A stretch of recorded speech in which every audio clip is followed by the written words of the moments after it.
नमस्कार मित्रांनो, नमो किसान योजनेचा चौथ्या हप्त्याचं वितरण हे आज झालेलं आहे आणि याच्याबद्दलची संपूर्ण माहिती मी आज तुम्हाला या व्हिडिओमध्ये देणार आहे। तर व्हिडिओला शेवटपर्यंत बघा, कुठेही जाऊ नका। संपूर्ण माहिती मी तुम्हाला देणार आहे। आजची सगळ्यात मोठी बातमी आहे, शेतकऱ्याच्या खात्यावर आता 2000 रुपये हे जमा झालेले आहेत। नमो किसान योजनेचा जो काही चौथा हप्ता आहे त्याचं वितरण ही झालेले आहे आणि हे एक आपले काही शेतकरी जे बांधव आहेत त्यांच्यासाठी एक दिलासादायक अशी आणि मोठी बातमी असणार आहे। कारण माहिती आपल्याला की सगळ्या शेतकऱ्यांना याची गरज होती आणि ही एक महत्त्वाची बातमी आपल्या शेतकरी मित्रांसाठी। तर हे शेतकरी मित्रांकडे लवकर हा व्हिडिओ शेअर करा। याच्यामध्ये नेमकं काय झालेलं आहे हे संपूर्ण आपण या व्हिडिओमध्ये पाहणार आहोत। तर नमो किसान योजनेच्या जे काही योजना आहे, नमो शेतकरी योजना, याचं चौथ्या हप्त्याचं आज ऑनलाईन वितरण करण्यात आलेलं आहे मित्रांनो। तर आज ऑनलाईन पद्धतीने ह्या नमो किसान योजनेचं चौथ्या हप्त्याचं वितरण हे आज पार पडलेलं आहे। तर त्याच्याबद्दल तुम्हाला सांगतो की जे काय आपली शेतकरी आहेत त्यांच्यासाठी एक दिलासादायक आणि महत्त्वाची बातमी आहे। त्यांचं आज वितरण झालेलं आहे आणि याच्यासाठी आपले जे काही केंद्रीय कृषी मंत्री आहेत शिवराज सिंह चौहान यांच्यासह आपल्या राज्याचे मुख्यमंत्री, उपमुख्यमंत्री आणि आपले जे काही अजित पवार आणि कृषी मंत्री धनंजय मुंडे, आमदार पंकजा मुंडे यांच्या उपस्थितीत या हप्त्याचं वितरण करण्यात आलेलं आहे। या ज्या बघू शकता त्या कार्यक्रमाला आपले राज्याचे मुख्यमंत्री वगैरे सगळे उपस्थित होते आणि यांच्या हस्ते आपल्या या नमो योजनेचा चौथ्या हप्त्याचं ऑनलाईन पद्धतीने वितरण झालेलं आहे। आता हे बघा, तुम्हाला माहिती आहे की 25 ऑगस्ट पर्यंत या राज्यस्तरीय कृषी महोत्सवाचं आयोजन करण्यात आलं आहे। कुठं तर परळी वैजनाथ इथं आजपासून 25 ऑगस्ट पर्यंत राज्यस्तरीय कृषी महोत्सवाचं आयोजन करण्यात आलेलं आहे आणि या मेळाव्यात शेतकऱ्यांना नमो किसान योजनेच्या चौथ्या हप्त्याचं ऑनलाईन वितरण करण्यात आलेलं आहे। तर परळी व बीड जिल्ह्याच्या इतिहासातील राज्यस्तरीय कृषी महोत्सव पहिल्यांदाच होत आहे, हे सगळ्यांना माहिती आहे। आणि या महोत्सवाचे त्यांनी उद्घाटन करताना याचं वितरण ही केलेलं आहे। तर आता प्रत्येक शेतकऱ्याला प्रत्येक वर्षाला शेतकऱ्यांना मिळणार आहे 12,000 रुपयांचं मानधन।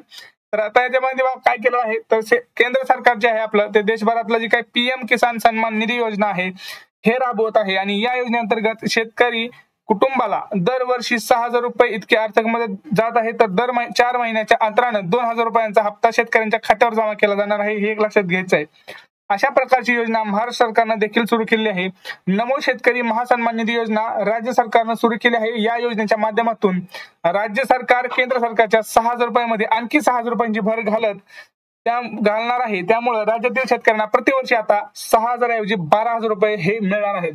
पहिलं तुम्हाला माहिती आहे की पहिलं काय होतं, केंद्र सरकारनं 6,000 रुपये देत होता एक आर्थिक मदत म्हणून। तर त्याचं कसं होतं, दर 4 महिन्याच्या अंतराने तुम्हाला 2,000 रुपये हप्ता जमा होत होता, म्हणजे 4×12 म्हणजे 4 महिन्याला 2,000 रुपये असं येत होतं। पण आता हे जर मध्येच आपलं जे काय राज्य सरकार आहे यांनी अजून 6,000 रुपये ऍड केले आणि 4 महिन्याला आता तुम्हाला किती मिळणार, तर 4 महिन्याला आता तुम्हाला तुमचं जे काही 6,000 होते ते आता तुम्हाला किती झाले तर 12,000 झालेत, हे लक्षात घ्यायचंय। 4×12 4,000 रुपये तुम्हाला मिळतील, हे एक लक्षात घ्यायचंय। 4×12 म्हणजे 12,000 रुपये तुम्हाला वार्षिक आता सरकारकडून भेटणार आहे, हे लक्षात घ्यायचंय। आणि कुठल्या आपल्या शेतकरी मित्रांना खात्यावर जमा झालेला आहे त्यांनी कमेंट सेक्शन मध्ये सांगावं। आता ही योजना सगळ्यांनाच लागू होणार आहे लवकरच, तर तुम्ही कोणी टेन्शन घेऊ नका। आणि तुम्हाला काय प्रश्न असतील तर तुम्ही कमेंट सेक्शन मध्ये तुमचे प्रश्न विचारू शकता। तुमचे सरकारकडे काय प्रश्न असतील तेही तुम्ही सांगू शकता, शेतकऱ्याबद्दल काही प्रश्न असतील तेही तुम्ही इथं मांडू शकता। आणि तुम्हाला ह्याच्या अशा प्रकारचे शेतकऱ्याबद्दलचे व्हिडिओ आवडत असतील तर ते तुम्ही कमेंट करून सांगू शकतात। मी शेतकऱ्यांवरती पण जे काही महत्त्वाच्या योजना असतील ते पण इथं सांगू शकतो, जसे की आपल्या पिकांना भाव असतील, आपलं जे काही कापूस आहे, डाळिंब आहे, कांदा आहे, याचं तुम्हाला भाव वगैरे पाहिजे असतील, असे काही तुम्हाला व्हिडिओ पाहिजे असतील तर तुम्ही निश्चित मला इथं सजेशन देऊ शकता की दादा शेतकऱ्यांच्या या प्रश्नावरती व्हिडिओ बनवा, किंवा याच्या भाव आम्हाला याचा भाव दररोज पाहिजे, किंवा या विषयावर आम्हाला दररोज माहिती पाहिजे, तर तीही माहिती द्यायचं काम आपण या चॅनल मार्फत नक्की करणार आहोत। जर कोणाला वाटत असेल की आपल्याला या विषयावर माहिती पाहिजे तर त्यांनी सरळ कमेंट मध्ये सांगा, मी त्याच्यावर विचार करून लवकरात लवकर त्याची माहिती देण्याचा प्रयत्न व्हिडिओद्वारे तुम्हाला करण्याचा नक्कीच प्रयत्न करेन। तुम्हाला जर व्हिडिओ आवडला असेल तर आपल्या चॅनलवर पहिल्यांदा असेल तर पहिल्यांदा चॅनलला सबस्क्राईब करा, व्हिडिओला लाईक आणि जास्तीत जास्त शेअर करा आपल्या शेतकरी मित्रांबरोबर। कारण जय जवान जय किसान। बोलूया पुढच्या व्हिडिओमध्ये, तोपर्यंत जय महाराष्ट्र।